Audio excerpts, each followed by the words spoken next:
You see, our comfort zones, they are safe, but they are very rarely fulfilling and satisfying.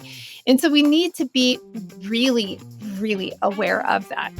So we create these false senses of security. We want the predictability, we want the stability, especially depending on what happened during our formidable years. Our comfort zone, it's not protecting us. Okay, our comfort zone is preventing us from stepping into that next opportunity that God has already prepared and designed for us.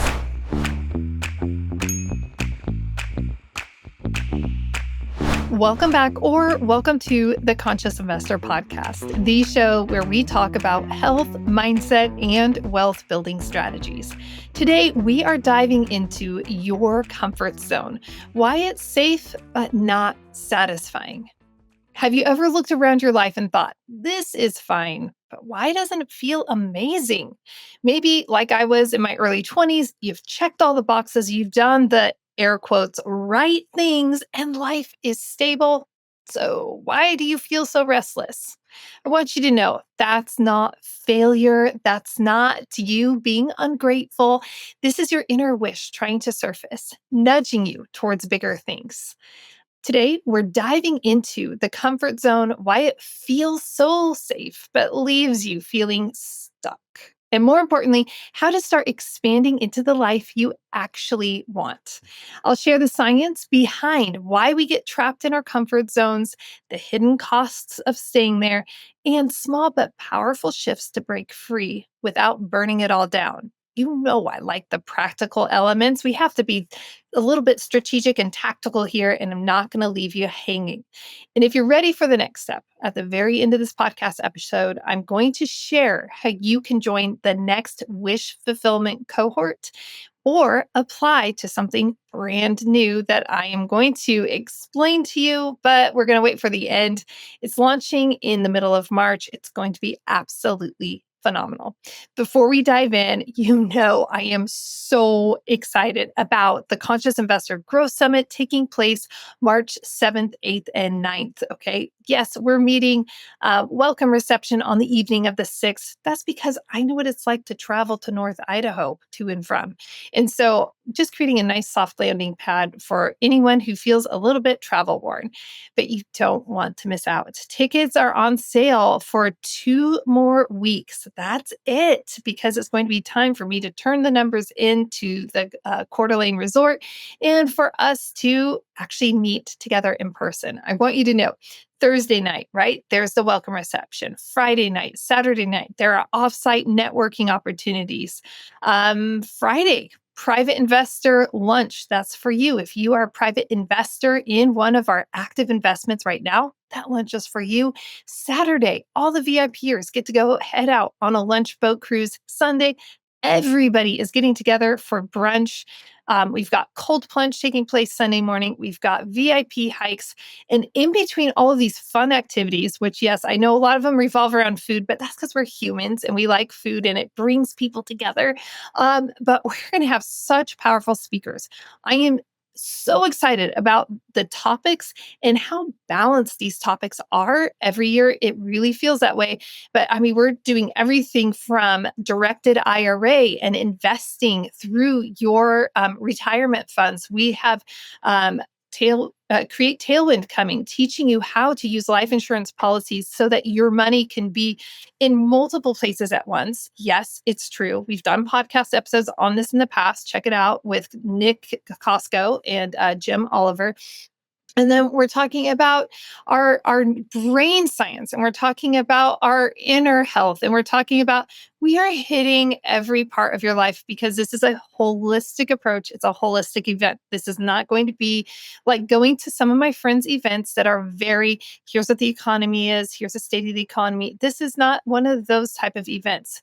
We will hit those hard skills, but that's 1/3, maybe a little over a third, but that's just a portion of the summit because the real change in your life happens when you engage internally and you take action. So we're going to help you clear out some space, create some space so that you can take action on all of those more mechanical skill sets that you've already learned, that are already in you, and that we're going to equip you with at the Growth Summit. Okay. I know. I'm just so excited for the Growth Summit. And I'm probably most excited because I just absolutely love being able to share time with you in person. All right, let's get started. Let's dive into this episode. Our comfort zone, it's safe, it's not satisfying. You've heard me say over and over again over the last few months, success without satisfaction, and that's what our comfort zone creates. But I want you to know that that's not to any of our fault. I know that when I was in my early 20s, I created my perfect comfort zone, right? I became a public school teacher. I had a salary. I could see exactly where I'd be at retirement, and I could see what I could do to increase my earning power and such. And then guess what happened?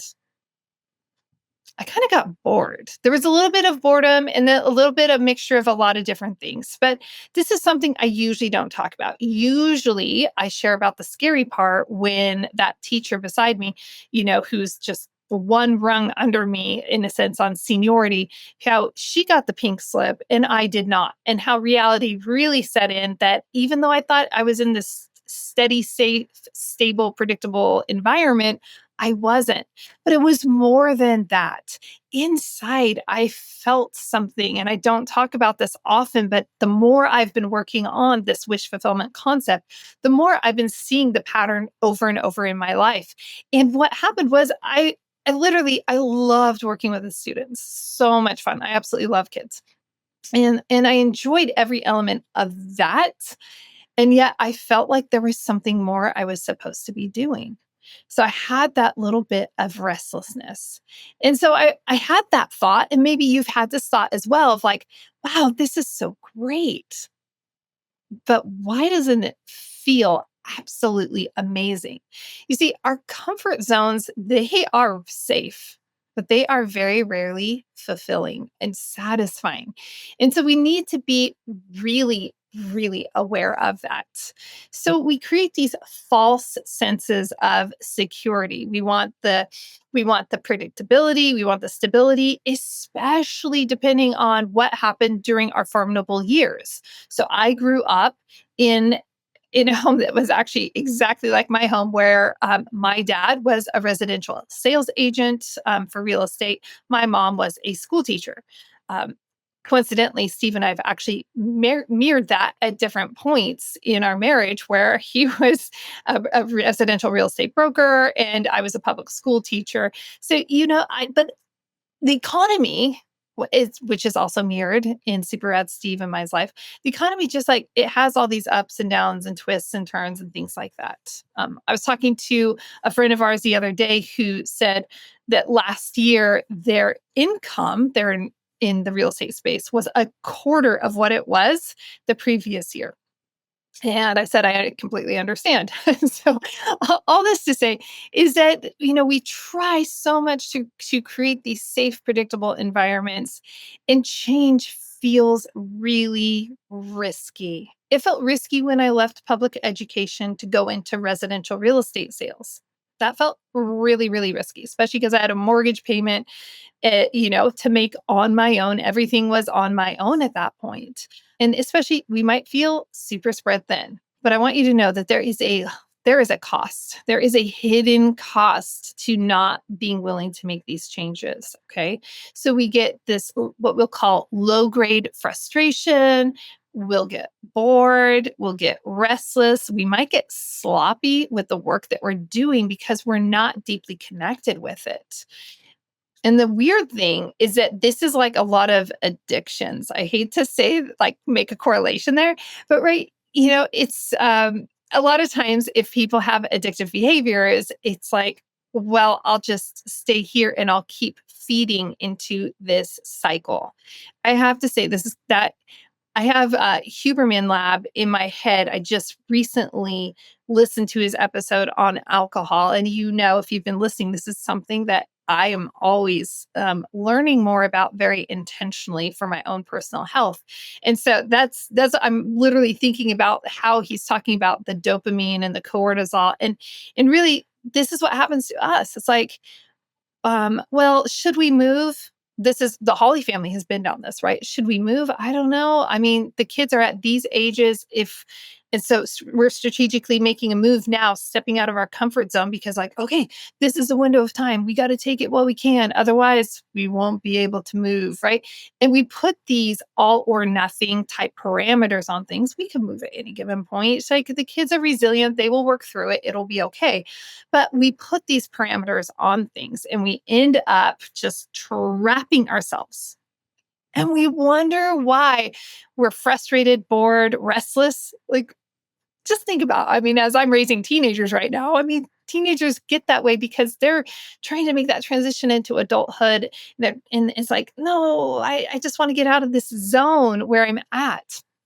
So I want you to know that our comfort zone, it's not protecting us. Okay? Our comfort zone is preventing us from stepping into that next opportunity that God has already prepared and designed for us. That inner nagging, that feeling, it isn't a flaw. It's not like a splinter that's supposed to irritate you and cause an infection that's bad. It's actually just that a wish trying to surface in your life. And it's going to be there because God designed you for that. And so it's like, okay, it's going to come up. We can allow that.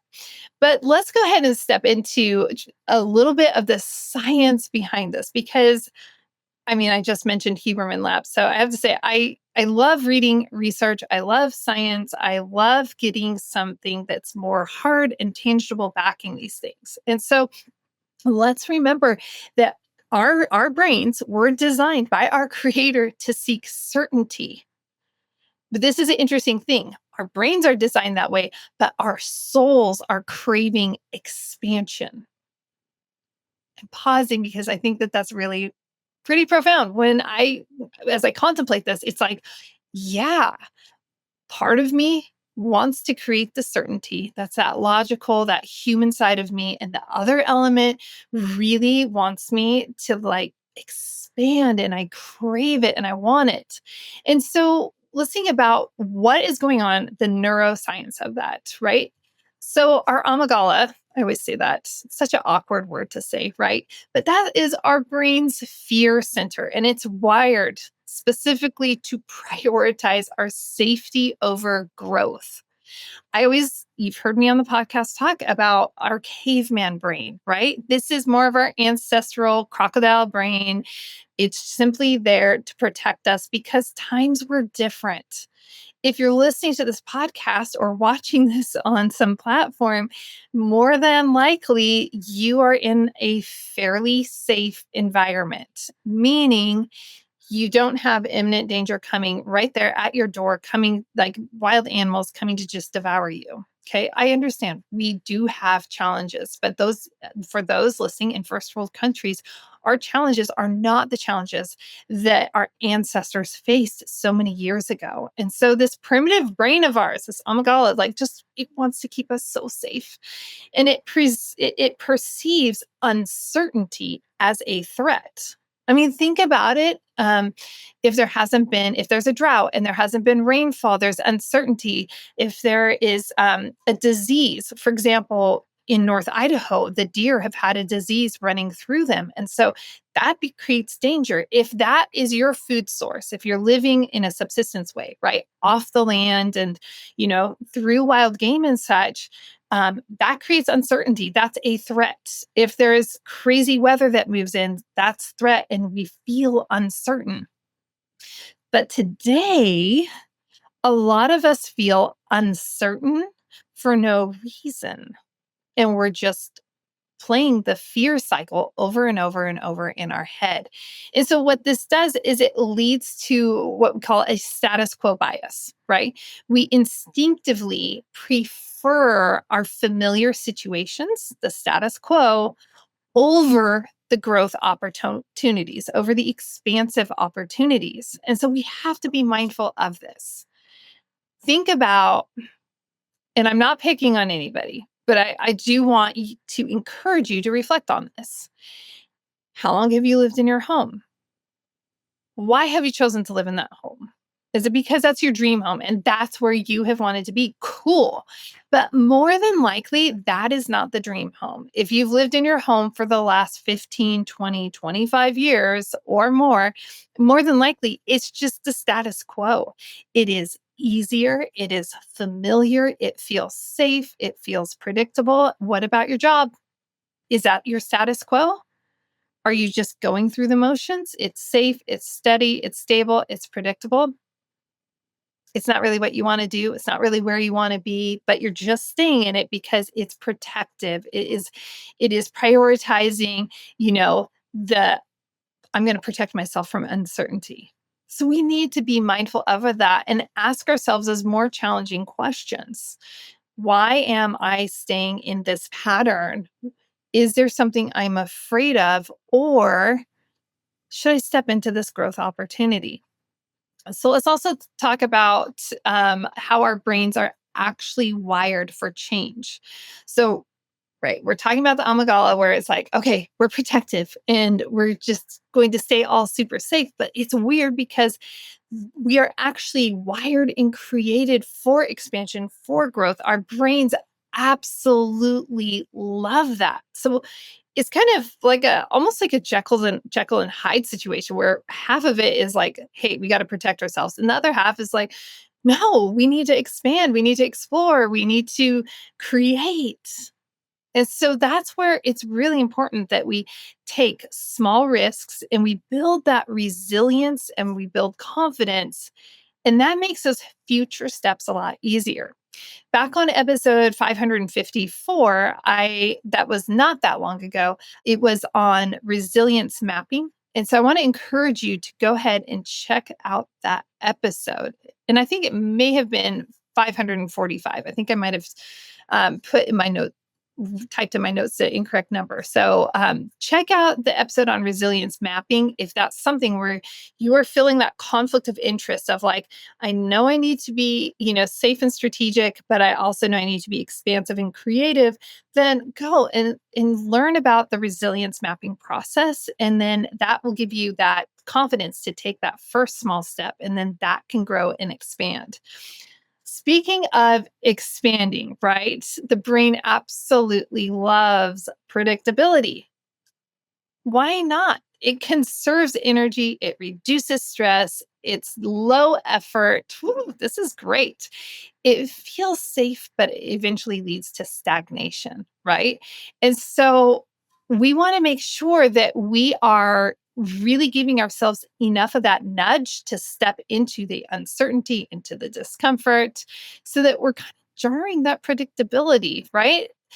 It was interesting recently, at my church, they completely changed the stage setup.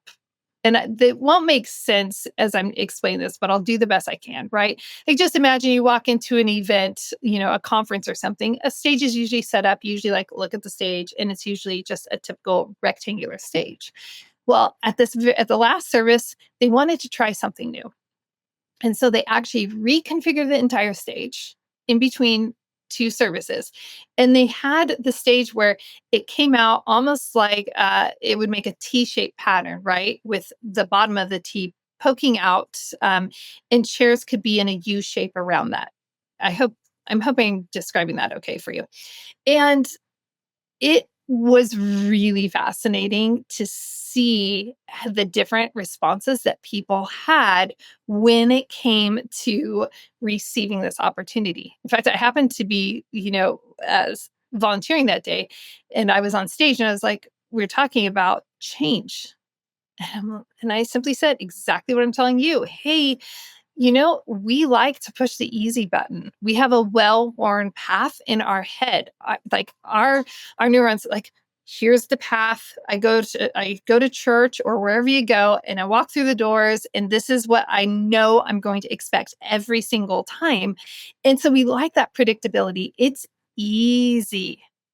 I bet if you have a favorite restaurant, you probably sit in the same location. In fact, Super Ed Steve and I went out recently, and the one table we absolutely love because it's the most private table in this restaurant, that whole section was closed off, but the servers there know who we are. And she caught our eye. She saw us do a look like, oh no. And she's like, don't worry. You guys go take your table. Like, such a gift, right? But in that moment, we had that like, oh my gosh, what are we going to do? The predictability of this moment. Like, it was so much easier. We normally just walk in, go to this particular table, and now we can't. So you probably have some of this pattern already established. Even thinking about when you're commuting and you're driving yourself home, you probably take the same routes to get places. And so we do this because it's low effort, it's low risk. And here's the detriment, it leads to stagnation unless you're strategically using that lull time to advance in other areas, which that is a real thing. Sometimes it's better to stay in a status quo situation because you're trying to push the envelope in another part of your life. That totally makes sense. That does not represent most people. All right. So it's also very unfulfilling. There's some of that brain neuroscience, neuroplasticity fun of it. But then if we get into the psychology of it, right, and we think about Maslow's hierarchy of needs, those lower levels, he has a pyramid. If you haven't seen it, it's a pyramid format. And on the bottom are our very basic needs. Do we have food? Do we have shelter? Do we have clothing? Okay. And these are the foundations. But to actually lead into self actualization, to actually say, I'm growing into the person I know I was created to be, we can't do that just simply staying on that lowest rung. And so when we are staying in that comfort zone, it's preventing us from reaching that highest potential that God has created and designed us for.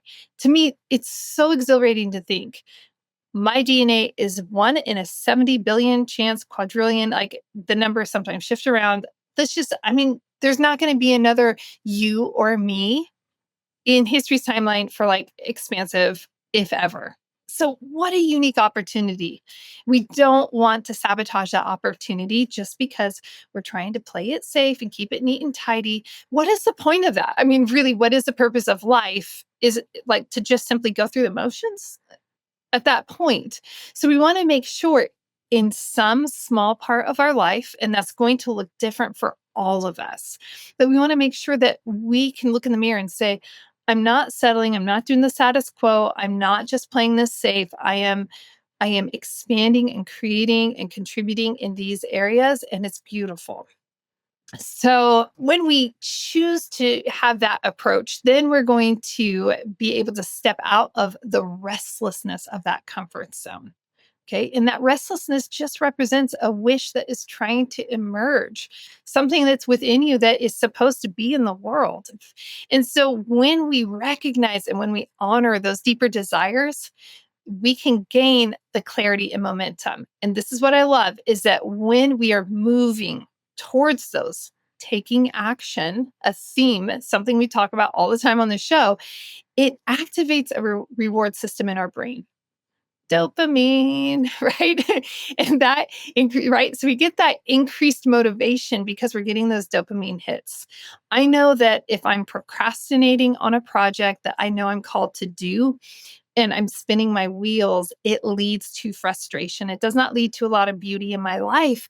But when I'm taking action and gaining that momentum, I become unstoppable. I want you to think about a time where you experience that, where you experience that shift from this is challenging and frustrating to this is challenging but exhilarating. Okay, there is a shift that takes place and you can find it. So I want you to think here's some ways that we can expand our comfort zone today. I'm going to give you three opportunities. So, kind of like Cinderella slipper, you can decide which one fits you just right. The first one's really easy. Sometime between now and the next mindset episode that comes out, so you have a week, right? Say yes to a new opportunity. I don't know what that's going to be. It might be that you say yes to going to coffee with someone that you don't know really well. And for some of us, that can feel very uncomfortable. Not because we're concerned about being around someone we don't know, because we already know how to navigate that. It's a concern about are other resources? Where's my time going? What else should I be doing? I don't need to know more people. I know plenty of people. I need to make sure maybe I should be spending an hour with that person instead, right? So saying yes to having coffee with someone can feel like a little intimidating for some of us. So that could be a yes that you have. It might be yes towards helping out at a school. It could be yes towards something that is an opportunity. I guarantee you have more opportunities coming your way than you realize. And the moment you commit to, I'm going to say yes to something, you're going to start seeing all of those opportunities headed your direction. Just choose one. You don't have to go and be overzealous about this. You just need one. Okay. If that doesn't sound too like that's not my slipper, then identify where fear is masquerading as logic. What do I mean by this? What I'm saying is there are areas where your brain is trying to protect you and it's unreasonable. You don't have a cheetah trying to stalk you and devour you. We just don't. Okay, so we're not. I like even if you're out in the safari zone, you probably still don't have a predator coming after you, but you're acting like it. So challenge yourself and say, where is this fear manifesting itself as logic in my life? It sounds really good, but actually that's not the truth.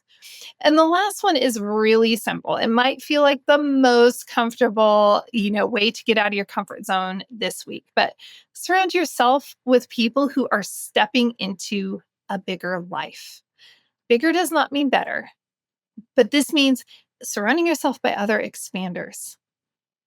When I'm around other expanders, it is fuel for me. I no longer feel like the weird wackadoo person over there. It's like, oh, these are my people. And I feel a little bit normal, and we can have a completely different conversation than I can have with other people. So find some expanders, and maybe that's who you go to coffee with.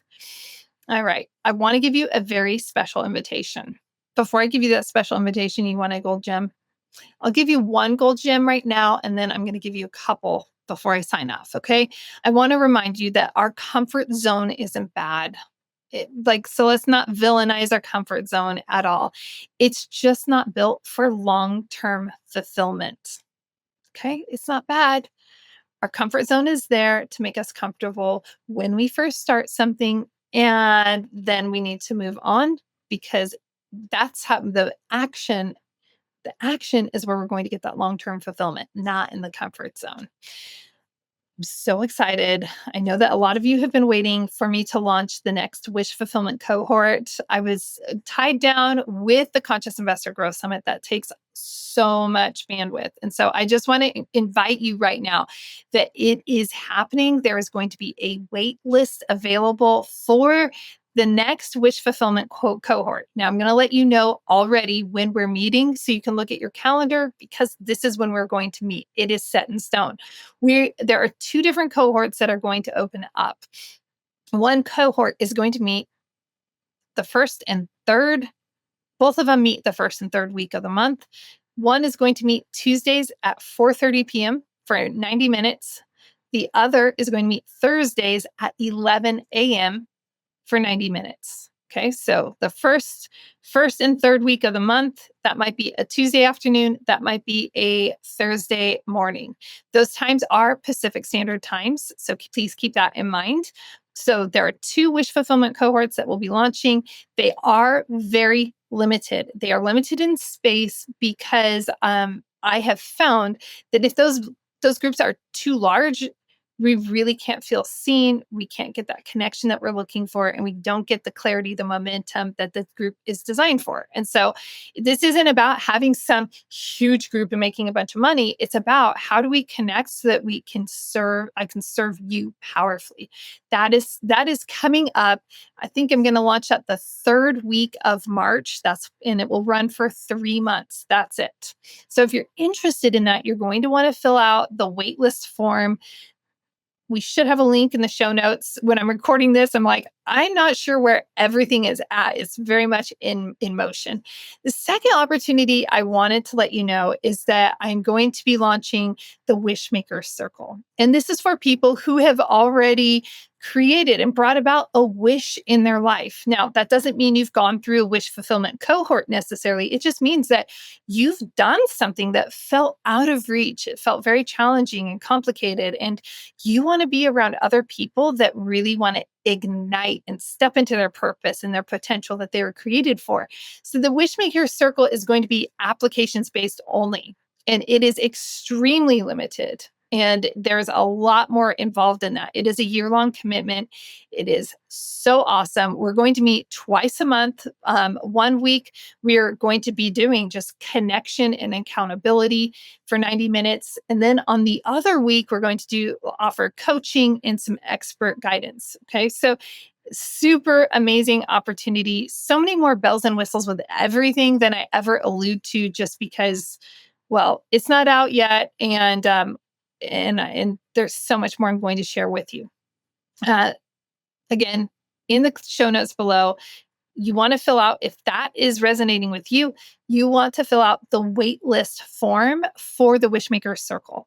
Again, you may have had a business, a personal, a physical, like some type of um, exciting opportunity that you brought to life that you're like, this is so cool. I want to do more of this. Like, and so you want to surround yourself around people who are like-minded, who want to just continue gaining that momentum. That's what the Wishmaker Circle is for. Okay. And that doesn't mean that the wish fulfillment cohort isn't for you. Maybe you have had that experience already, but you want to more you want to systematize it in a sense. So I'll let you decide what is going to resonate with you. I told you I'd add one more fun takeaway. And I just want to remind you that our discomfort is not a problem. It is a signal that we are meant for more. So don't look at the status quo and discomfort as a problem. Look at it as an opportunity. Conscious investor, if this resonates with you, please share it with someone that you know. It's a free way of supporting the show. If this is resonating with you, please go on to the variety of platforms, rate it, review it, subscribe to it, because that helps the show. And honestly, this show does not grow without your organic support. I appreciate you. And remember, life is a limited time offer, so let's live it well.